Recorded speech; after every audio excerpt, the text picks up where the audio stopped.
안녕하세요. 우리들 체질체험 건강방송입니다. 건강방송의 김수범입니다.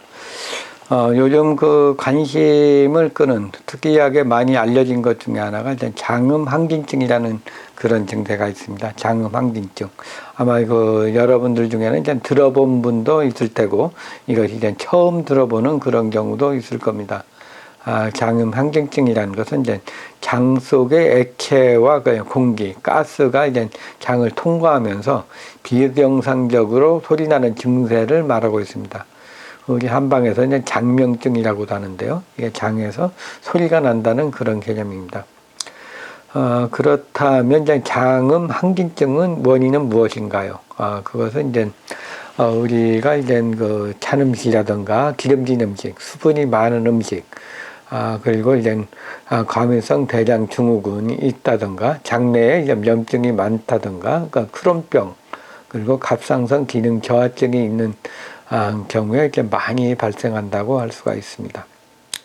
이 중에서 이제 크론병이라는 것을 이제 좀 생소해 하시는 그런 분도 있을 텐데, 크론병은 이제 위와 장에 이제 그 염증이 많이 생겨가지고 복통이 있다든가 설사, 복명 등 장음 항진증까지 장에서 이제 소리가 나는 그런 증세가 나타나는 증세로서 이제 심하면은 이제 위나 식도, 입, 항문, 직장에도 이제 염증이 발생하는 것이 이제 특징입니다. 그래서 이제 이 소화기 계통에 전체적으로 염증이 생김으로써 어떤 이상 가스가 나오게 되고 또 이제 이게 잘 순환이 안 되면서 이제 장명증, 장음 항진증이 나타난다고 할 수가 있습니다.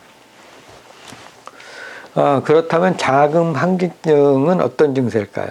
그런데 이제 이 장음 항진증은 이제 병이라기보다는 이제 증상을 말하는 겁니다. 그래서 이제 한의학적으로 본다면 이제 장음 항진증, 장명증이 나타나는 것이 이제 비혈증이라든가, 비장이 화한 거죠. 비혈증, 그죠. 소장 화한증, 소장이 차면서 허약한 증세, 그리고 대장 한증, 대장이 찬 증세. 그리고 이제 과민성 대장 증후군, 크론병이라든가 갑상선 기능 저하증 등에 이제 나타나는 그 증세 중에 하나가 바로 이제 장음 항진증이라고 할 수가 있습니다. 이러한 그 장음 항진증의 진단 기준은 무엇일까요? 그냥 꼬르륵 하는 것과는 이제 다르게 판단되는 것일까요? 그렇지는 않습니다. 장의 그 항진증이 약간 다르게 나오는데, 이렇게 장의 그 원인에 따라서, 장음 항진증 원인에 따라서 다르게 나타난다고 볼 수가 있습니다. 그래서 이제 장음 항진증은 장의 수분이 흡수되지 않거나, 이제 설사하거나 이제 팽만 등으로 인해서 가스가 차는 경우에 소리가 이제 다르게 나게 되죠. 그래서 이제 그 성분이 무언가에 따라서 이제 달라지기 때문에 어떤 판단 기준보다는 무엇이 원인이 돼서 나타나는 것에 따라서 이제 장음 항진증의 기준이 달라진다고 보는 것이 좋을 것 같습니다. 다른 질병으로 인해 가지고 이제 다른 장음 항진증과 이제 비슷한 증상이 있는지 이렇게 물어보셨는데요. 증세이기 때문에 이제 병과는 이제 비교하기는 좀 힘듭니다. 여러 질병에서 이제 장음 항진증이 나타날 수 있다고 볼 수 있는 거죠. 강경변으로 인해 가지고 복수가 찬다든가 아니면 복부 팽만감이 있다든가 아니면 위장에 이제 긴수음 등과 같이 유사한 장음 항진증이라고 있으면서 이제 포괄적으로 본다면 장음 항진증의 하나라고 할 수가 있습니다. 또 이제 과민성 대장 증후군, 크론병, 갑상선 기능 저하증 등에서도 이제 올 수가 있는 것이 그 장음 항진증이라고 할 수가 있습니다. 장음 항진증은 합병증은 어떨까요? 합병증이라고 하면은 이제 장음 항진증이 이제 그 증세기 때문에 어떤 합병증이라고 말하기 힘들지만 장음 항진증이 있는 경우에는 이제 수족의 냉증이라든가 하복냉증, 설사, 복창증, 복부 비만 등이 올 수가 있습니다. 모두 이제 장이 차거나 위장이 참으로써 이제 기능이 떨어지면서 이제 흡수가 안 돼 가지고 약간 설사처럼 변이 나오면서 나타나는 증세라고 할 수가 있습니다. 그리고 이제 복창증인 경우에 이제 가스가 차고 뭔가 이제 이상 발효를 하면서 거기에 공간이 생기고 그러면서 나는 소리라고 할 수가 있습니다. 그리고 이제 복부 비만도 역시 이제 너무 노폐물을 많이 먹는다든가 또 이제 그 가스나 이물질이 많이 생김으로써 이제 소리가 날 수가 있습니다. 그렇다면은 이제 저항음 항진증 자가치료법은 어떨까요? 자가치료법이 있습니다. 물이라든가 수분이라든가 기름기, 가공식, 인스턴트 식품을 이제 적게 섭취하는 것이 좋습니다. 이런 인스턴트식 식품이나 가공식에는 여러 가지 우리 몸에 좋지 않은 성분들이 많이 있죠. 특히 트랜스 지방이라든가 어떤 색소라든가 아니면 이것을 산패를 방지하기 위해서 이제 넣는 식품 첨가물들 이런 것들이 이제 장에서는 이제 이상 발효를 하게 돼서 이제 장에 가스가 차고 그러면 이제 소리가 많이 날 수가 있죠. 또 이제 이런 치료법으로서는 이제 복부를 따뜻하게 해서 이제 장 기능을 원활하게 하는 것이 필요하고요. 또 이제 과민성 스트레스로 인해 가지고 오는 경우에는 마음을 안정시키고 이제 충분한 휴식을 취하는 것이 이제 장음증을 예방하는 방법이라고 할 수가 있습니다. 그렇다면 이제 장음 항진증이 이제는 선천적으로 오는 걸까요? 후천적으로 오는 걸까요? 좀 애매한데요. 일반적으로 본다면 선천적으로는 장의 기능이 약한 사람, 몸이 찬 사람들, 그리고 이제 비만하면서 습이 많은 사람들인데 나타날 수가 있습니다. 그리고 체질적으로 좀 더 구별해 본다면은 이제 장이 약한, 폐 기능이 약하고 간대 폐소, 폐 기능이 약하고 장 기능이 약한 태음인 같은 경우에 좀 많이 나타나고요. 또 이제 몸이 차고 소화 기능이 약하고 위 기능이 약한 소음인에게도 많이 나타난다고 할 수 있습니다.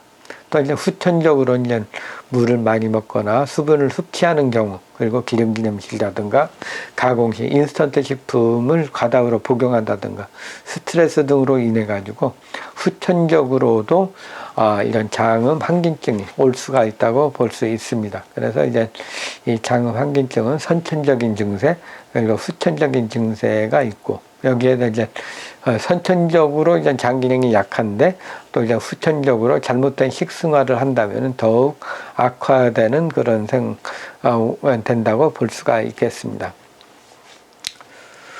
그리고 장음 항진증의 예방과 유의해야 하는 이제 생활 습관은 어떤 것이 있을까요? 그래서 보면은 먼저 이제 장음 항진증, 어떤 수분이 많이 들어감으로써 이제 몸에서 이제 소리가 날 수가 있습니다. 물이 많이 먹는 경우에 이제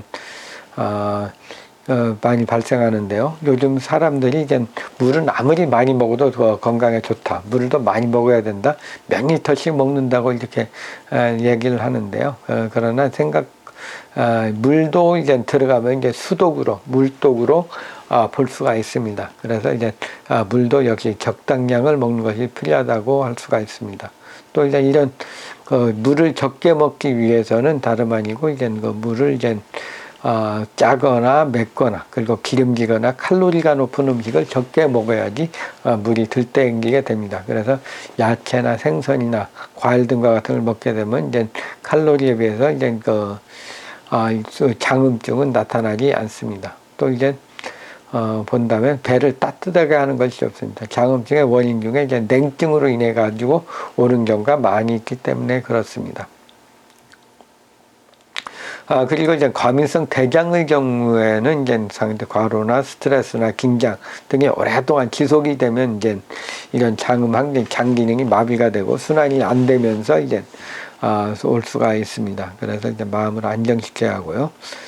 또 이제 갑상선 기능 저하증, 갑상선 질환으로 인해 가지고 순환이 안 되면은 장 기능도 기능이 떨어져서 이제 여러 가지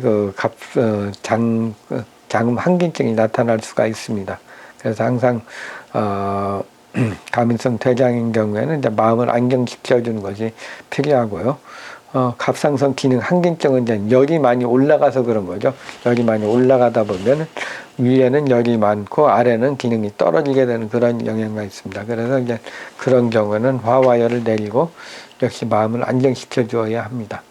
또 이제 후천적으로 이제 여러 가지 장음 항진증의 원인이 되고 있는 기름진 음식이라든가 가공식품이라든가 인스턴트 식품 그리고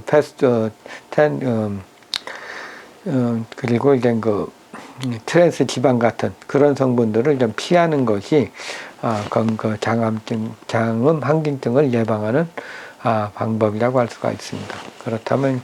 그렇다면 이제 우리 몸에 좋은 건 어떤 것이 있을까요? 몸이 찬 경우에는 이제 소음인 같은 경우는 생강계피차를 먹으면은 몸을 따뜻하게 하고 순환을 좀 도와줍니다. 또 이제 장이 안 좋고 습이 많은 그런 경우에는 이제 태음인들이 많은데요. 이 태음인들 같은 경우에는 이제 율무차를 먹으면은 이제 몸에 습을 많이 말리는 그런 효과가 있습니다. 또 이제 열이 있으면서 설사를 하는 경우에는 상당히 그 열이 많은 소양인들한테 많이 나타나는데요. 그런 경우에는 이제 열을 내리면서 변비를 풀어주는 설사를 풀어주는 감이나 홍시를 먹는 것이 좋다고 할 수가 있습니다.